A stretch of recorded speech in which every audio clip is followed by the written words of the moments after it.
Coop's horse.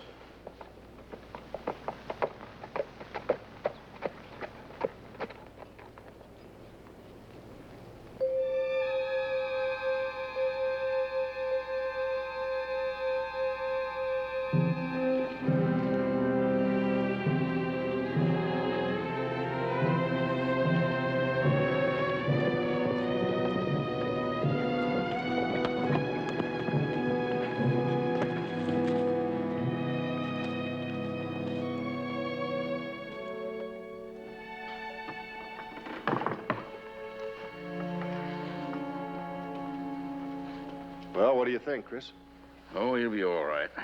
He can survive that combination of bear grease and hog fat that Charlie plastered all over his sunburned face. That other fellow, though, I never saw a body so dehydrated and still ticking. Certainly has a determination to live. Well, the way he was raving when we brought him in, I think his brain's a little overcooked, too.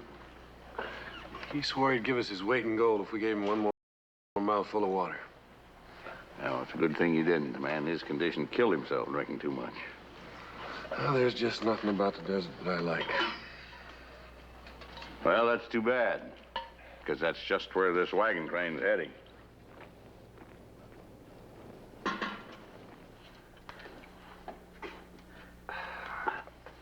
don't know which is worse, Charlie.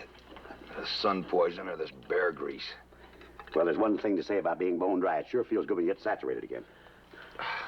Don't make me laugh, will you? You'll crack my face. Hey, look. This water and sugar's sure making our fried friend perk up. Take it easy. You'll have plenty of time to raise Cain. Hey, did you hear that? Raise Cain, that's it. What you did for me, how can I ever repay you? Just forget it. I couldn't very well just leave you out there, could I? I said I was going to make you rich.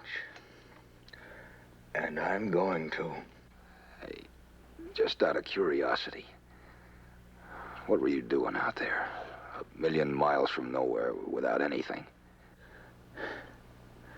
I was so excited about my find. I rode my horse to death. I should have turned back. But I have to get back east. Gold blinds a man. Gold? I found a gold field. More gold than any man ever found in one spot. I got it legally claimed. And it's... Here's the sample of ore and nuggets assayed out so as you can't hardly believe it. As soon as I get back east and arrange for mining stock to work my claim. You sure did strike it rich. A stroke of luck like this would turn any man's head. Now I know why you said you had to live. You're a lucky man, Cain. Real lucky. I'm lucky. I'm lucky you found me out there. Anybody would have done what I did.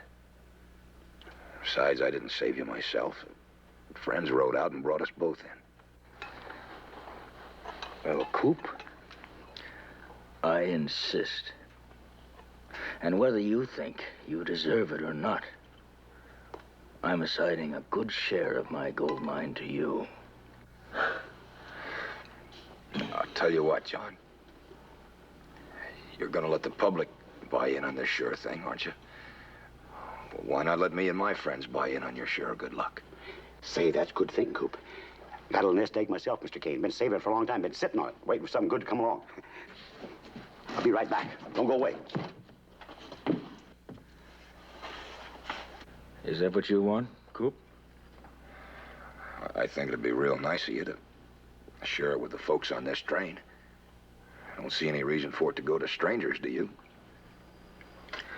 If that's the way you want it, then that's the way it will be. I don't expect or want anything for nothing. Nor do any of the others, that's for sure.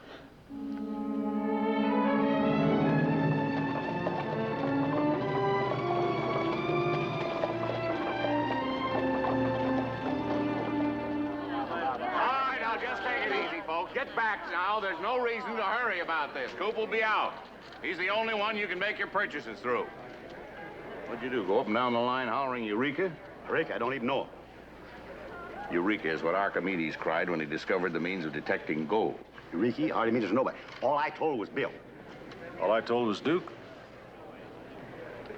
Oh, I didn't see anything wrong in telling Rita. Rita?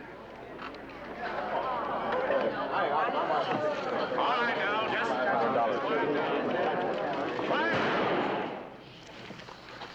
Thanks, Charlie. Coop, you want to tell these folks who want to invest in the mine what you intend to do? Folks, for this chance for a sure thing you've been hearing about. Well, I mean this man we befriended. He feels he wouldn't be alive if it wasn't for you people on the wagon train. And he does want to share his good fortune with you. But there's not enough to go around. So I figured the fairest thing to do is let the older folks buy what they want. The rest of you can divvy up what's left. All right, that's the way Coop wants it. That's the way it's going to be. This wagon train's rolling in a few minutes. If you haven't taken on all the water you can store, I'd advise you to do it right now. Because in the desert, water can be more valuable than gold.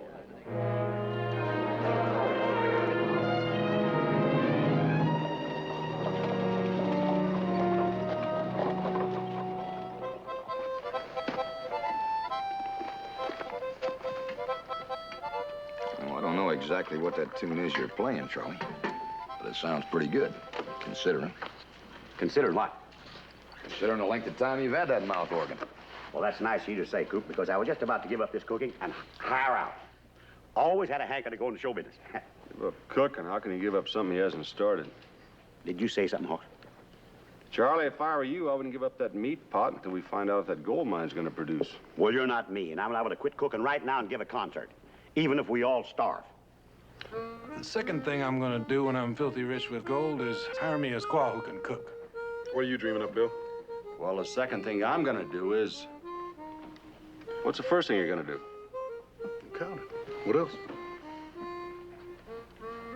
Well, how you feeling, John? What did you say? Well, you're looking fit as a fiddle. How do you feel? Well enough. I'm traveling tomorrow. You think you should? You know, we can't afford to gamble on your health. No use, Coop. I tried. Our friend's a determined man. I know what I'm doing.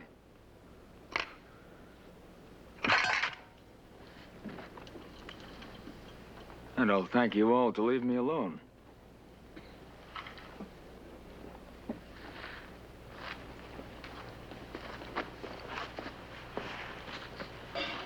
Having too much gold is beginning to weigh him down. And I know just how he feels. Well, almost. You know, somebody ought to go with him, Chris. It's a rough 300 miles away he's going, after what he's been through. I suggested it, but he said there's no paying us back for what we've done already. There's no arguing with him. I had a rich Aunt Tilly once. There was no arguing with her either. But she always gave me a nickel for candy when I was a little shaver. Little shaver? Yeah. You always had that beard, Charlie? Oh, sure. I was born with one. And sense, too. And that's more I can say for you. Both of you. He's going to be a prickly old cactus when he gets that gold in his pocket. There'll be no living with him. Yeah, well, I reckon it's going to do something to all of us.